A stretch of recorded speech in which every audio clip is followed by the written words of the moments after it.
Kamu dengan siapa? Tanya pencari jamur. Humaydi menjawab dengan terbata, saya dengan teman saya, Pak, itu teman saya sudah meninggal. Mereka terkejut saat menemukan 8 anggotanya sudah meninggal kelaparan dan kedinginan, dan 4 di dekatnya sedang tergeletak kritis.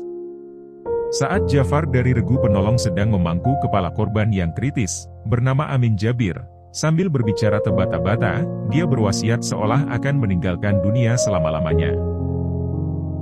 Selepasnya, Amin Jabir mulai memejamkan matanya, dan meninggal di pangkuan Slamet Jafar.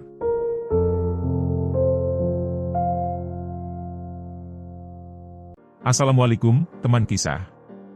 Kali ini saya akan menceritakan kisah nyata yang begitu pilu di tahun 1987. Di mana saat itu, ada tragedi yang mengerikan yaitu 15 santri dan 1 ustadz meninggal dunia saat melakukan pendakian di Gunung Lawu. Bagaimana ceritanya? Mari kita simak berikut ini. Pondok Pesantren Al-Mukmin di Surakarta, mereka terbiasa menikmati liburan akhir tahun sebelum kepulangan ke rumah dengan jelajah dan tadabbur alam. Sebagai program pondok, jelajah alam adalah bagian dari cara pembelajaran di Al-Mukmin untuk mengenalkan alam semesta sebagai bukti keagungan Allah Subhanahu wa Ta'ala. Sebanyak 119 orang termasuk 3 ustadz, 5 pembimbing senior, 1 karyawan, berangkat untuk mendaki Gunung Lawu. Pihak Pondok Pesantren Al-Mukmin telah menyediakan perbekalan untuk membekali para ustadz dan santrinya, yaitu uang sebesar Rp148.800 dan beras seberat 200 kg. Mereka mulai berangkat pada hari Senin, tanggal 14 Desember 1987, jam 6 pagi, dan akan kembali 4 hari kemudian pada Kamis, 17 Desember 1987.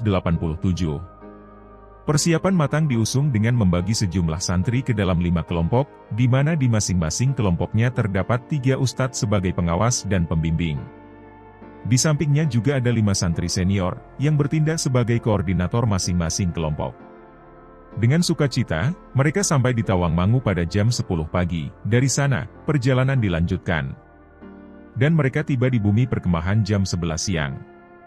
Sesampainya di sana, mereka membangun 6 buah tenda, 3 tenda untuk para santri, 1 tenda untuk para ustadz, dan 1 tenda untuk keperluan dapur. Di sana, mereka memutuskan bermalam dulu sebelum akhirnya melanjutkan ekspedisi pada keesokan harinya. Pagi hari, setelah sholat subuh, mereka mulai dibagi, sesuai dengan kelompok atau regunya seperti sebelum pemberangkatan dari pondok. Jam 7 pagi, mereka mulai berangkat untuk melakukan ekspedisinya. Hanya dengan pakaian kaos dan celana ala kadarnya, mereka dibekali dengan nasi dan ikan asin, ditambah dengan mie instan, 3 liter air putih, dan sekotak obat-obatan. Setiap anak akan mendapat jatah makan 1 kali, dan wajib kembali ke tenda jam 3 sore. Tugas mereka adalah menyisir perjalanan sambil membuka rute pendakian, dengan babat alas atau memotong semak belukar menggunakan golok. Ustadz Jamaluddin, sebagai koordinator umum, tak mengharuskan mereka sampai puncak, yang penting mereka semua kembali pada jam 3 sore. Ekspedisi perjalanan regu, dibagi menjadi 2 arah, regu 1, 3, dan 5, mengambil jalan sebelah kanan dari perkemahan. Sedang regu, 2 dan 4, ke arah kiri dari perkemahan. Siang itu, cuaca sudah sangat gelap dan mencekam. Penerangan dengan lampu sudah mulai digunakan para santri untuk menerangi perjalanan mereka. Suara takbir menjadi isyarat komunikasi antar regu, bahwa mereka tetap berada di trek yang benar. Karena cuaca yang sangat buruk, suasana begitu mencekam, mereka yang seharusnya sampai jam 3 sore, tetapi baru sampai jam 6 sore. Secara berangsur-angsur, regu 1 sampai lebih dulu, disusul regu 4 dan kemudian regu 5 pada jam setengah 9 malam. Kabut dan hujan lebat jadi alasan keterlambatan mereka. Namun, regu 2 dan 3 belum juga kembali hingga keesokan paginya. Regu 2 melalui perjalanan yang berat dan terjal. Sejak siang hari, Gunung Lawu sudah diguyur hujan lebat, membuat kabut turun cukup tebal. Gelap gulita, hanya cahaya lampu senter yang bersis, sehingga mereka kesulitan untuk kembali lagi ke perkemahan. Sehingga pada pukul 7 malam, regu 2 memutuskan untuk menginap secara darurat. Perih di perut karena nahan lapar telah menghantui mereka semalaman, membuat mereka kesulitan tidur. Wajar saja, 16 nasi bungkus dan mie sudah dilahap habis sejak siang tadi. Toh, mereka tidak berpikir sampai bermalam lagi di tengah hutan yang tak jelas rimbanya. Hujan yang mengguyur telah membasahi pakaian mereka. Semakin larut, semakin menggigit rasa dinginnya. Banyak dari regu 2 jatuh sakit. Beruntung, dalam kelompok tersebut ada Slamet Jafar, seorang yang punya pengalaman dalam hal medis dan pengobatan. Satu remason di tangan Jafar mampu untuk mengobati 5 atau 6 anak yang benar-benar membutuhkan perawatan saat itu juga. Pertolongan yang tampaknya tepat, mengatasi dingin lewat baluran remason, akan cukup menghangatkan tubuh yang sakit akibat kedinginan. Pagi pun telah tiba, meski masih hujan YG cukup deras. Regu 2, melanjutkan perjalanan untuk mencari jalan kembali ke tenda. Dengan sisa tenaga, mereka melanjutkan perjalanan hingga akhirnya jam 8 pagi, mereka berhasil menemukan sungai. Mereka melampiaskan rasa haus dan laparnya dengan meminum air dan memakan tumbuhan di sekitarnya.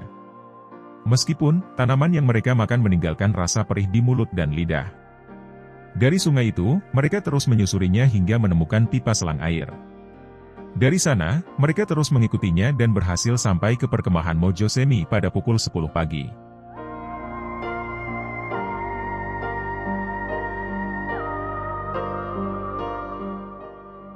Lain halnya dengan Regu 2. Regu 3 memulai perjalanan sejak Selasa pagi, dengan perasaan semangat dan ceria. Meski diguyur hujan, jiwa petualang mereka malah semakin berkobar.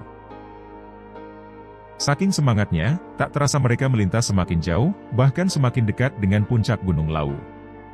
Mereka melangkah terlalu jauh dari perjalanan yang sudah dilewati. Sebelum sampai puncak, Ustadz Abdul Wahab, selaku pengawas yang turut dalam rombongan, meminta untuk memutar balik arah dan kembali turun ke tenda.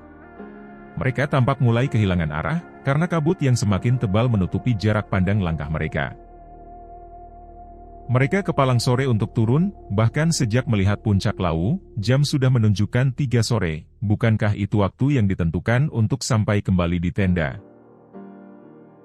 Regu 3 yang berisikan 24 anggota, secara perlahan menuruni bukit dan lereng yang cukup curam, untuk dapat menemukan kembali arah yang benar menuju tenda. Memasuki jam 5 sore, hujan disertai badai turun begitu mencekam. Cahaya lampu senter hanya satu-satunya yang dapat diandalkan untuk bisa menemukan arah yang tepat untuk kembali. Seluruh kelompok 3, tidak ada yang membawa jaket, karena tak ada yang mengira akan sedingin ini. Sambil terus kedinginan, mereka terus berjalan dengan harapan bisa kembali ke tenda sebelum malam. Hujan semakin besar, malam juga telah menampakkan kegelapannya. Jam di tangan menunjukkan jam 7 malam, membuat Ustadz Abdul Wahab mengajak anak-anaknya beristirahat. Di bawah pohon yang besar, sekalipun tak bisa meneduhkan mereka dari hujan, dengan pakaian seadanya, mereka meringkuk kedinginan, menekuk lututnya dengan tangan.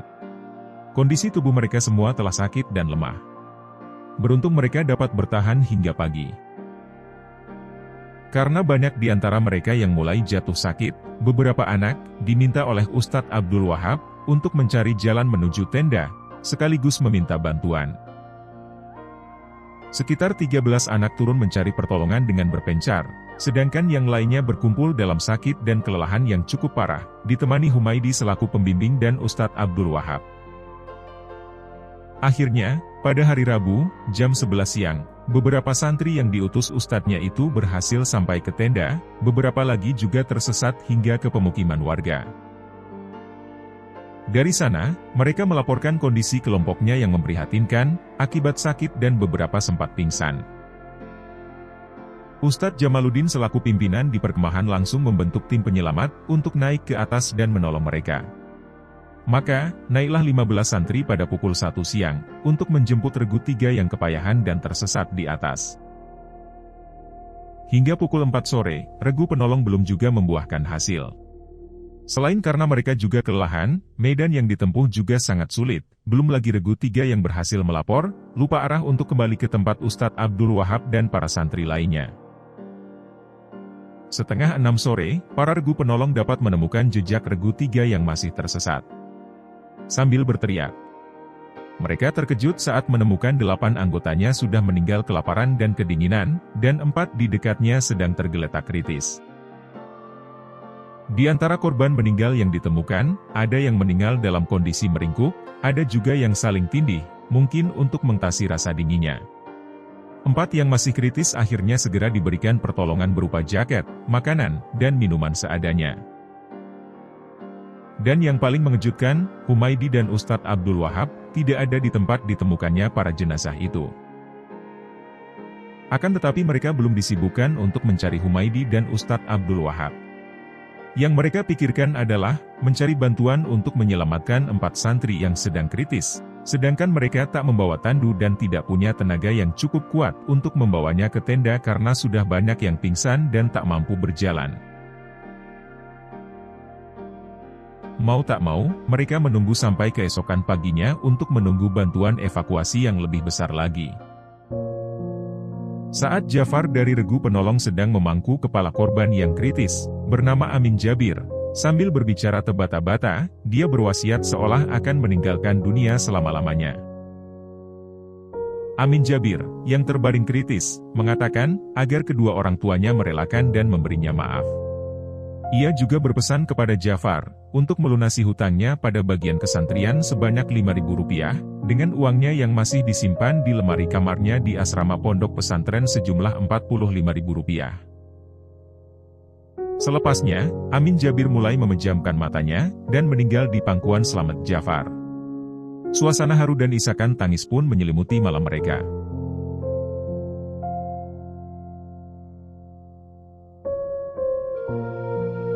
Kini korban kritis yang masih hidup tersisa 3 santri. Malam itu pun, para regu penolong menghabiskan malam bersama 9 jenazah temannya di bawah rintik hujan. Keesokan paginya, Kamis, 17 Desember 1987, 2 temannya yang kritis semalaman ditemukan sudah terbujur kaku, sehingga korban meninggal menjadi 11 orang. Segera regu penolong mencari bantuan untuk membawa seluruh jenazah dan mencari Ustadz Abdul Wahab dan Humaydi yang menghilang dari lokasi.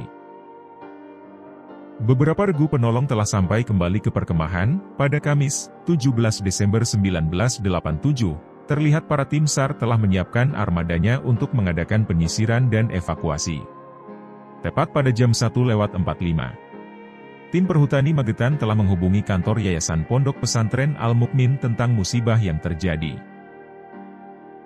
Setelah menurunkan jenazah, tim SAR kembali beroperasi untuk menyisir dan menemukan para korban yang masih belum diketemukan. Proses evakuasi yang lebih besar lagi akhirnya direncanakan selepas subuh pada hari Jumat, 18 Desember 1987. Slamet Jafar yang sudah berulang kali naik turun gunung, menjadi pemimpin dalam proses evakuasi. Tim SAR dengan gabungan ABRI, gabungan organisasi pecinta alam, dan dibantu masyarakat sekitar, naik untuk membelah dinginnya Gunung Lawu. Bahkan, di lokasi ditemukannya jenazah pada hari Kamis, dibangun tenda besar dengan persiapan logistik.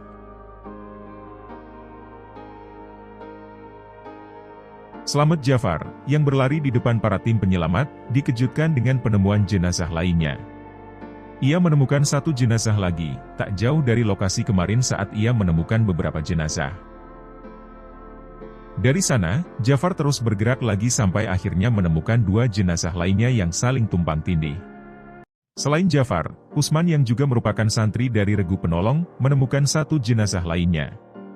Terhitung 4 jenazah sekaligus dalam kondisi berdekatan, sehingga jumlahnya menjadi 15 santri yang tewas dalam musibah itu. Pencarian selanjutnya adalah untuk menemukan Humaydi dan Ustadz Abdul Wahab yang juga belum diketemukan hingga Jumat, 18 Desember 1987. Namun, pencarian itu terhalang karena cuaca, sehingga dilanjutkan pada hari berikutnya. Pada Sabtu, 19 Desember 1987, upacara serah terima jenazah dari Dandim Magetan kepada Dandim 0726 Sukoharjo dilakukan, hingga dilakukan iring-iringan jenazah menuju Pondok Pesantren Al-Mukmin. Sesampainya di pondok, terlihat lautan manusia membanjiri Al-Mukmin, tangis haru bersahutan mengiringi jenazah yang diarak menuju masjid untuk disolatkan.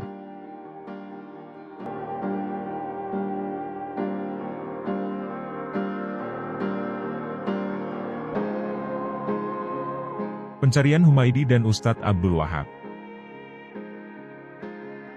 Saat itu Humaydi nampaknya masih bersemangat untuk menemukan jalan, meskipun sudah hari keempat tersesat dengan sedikit harapan.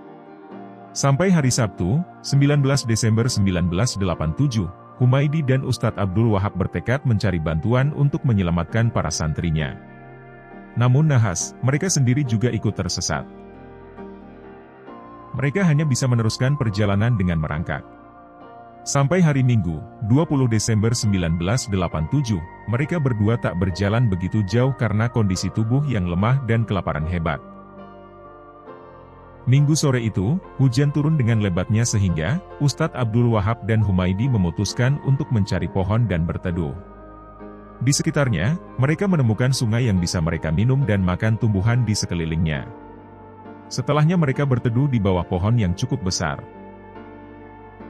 Berniat hendak menemukan tempat yang aman dan nyaman untuk istirahat, Ustadz Abdul Wahab malah jatuh sedalam 5 meter dari pinggir pohon. Humaydi hanya bisa mendengar suaranya, tanpa mampu bergerak untuk menyelamatkannya. Bagaimana mungkin, mereka saja berjalan dengan merangkak, itu pun diselingi dengan banyaknya tidur karena sudah tak punya tenaga. Humaydi hanya terpejam, berharap Ustadz Abdul Wahab baik-baik saja. Ia pun sudah berpasrah, tidak ada harapan seseorang akan mampu menyelamatkannya. Hingga pagi kembali menjelang pada Senin, 21 Desember 1987, Humaydi berusaha untuk mengintip kondisi Ustadz Abdul Wahab yang terperosok ke bawah. Terkejutnya melihat Ustadz Abdul Wahab sudah tak bergerak, sepertinya ia telah meninggal dunia.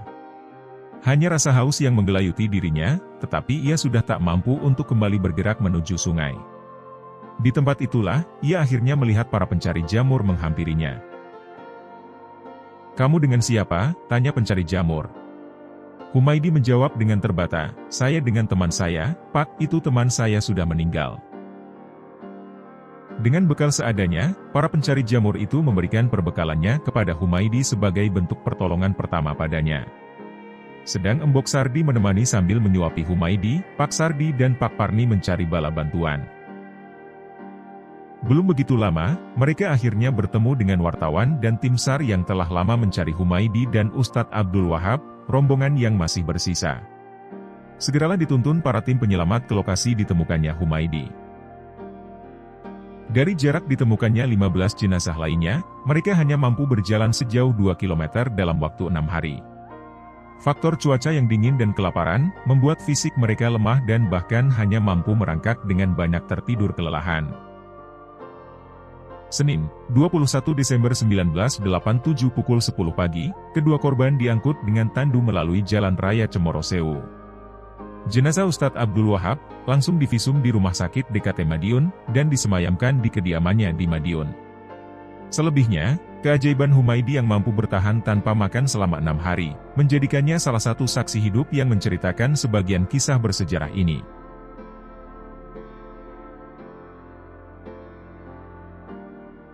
Teman kisah.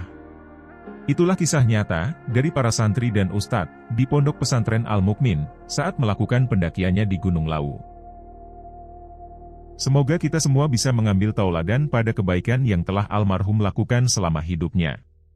Mudah-mudahan ia mendapatkan tempat terindah di sisi Allah, yaitu di surganya yang sangat indah. Amin ya Rabbal Alamin.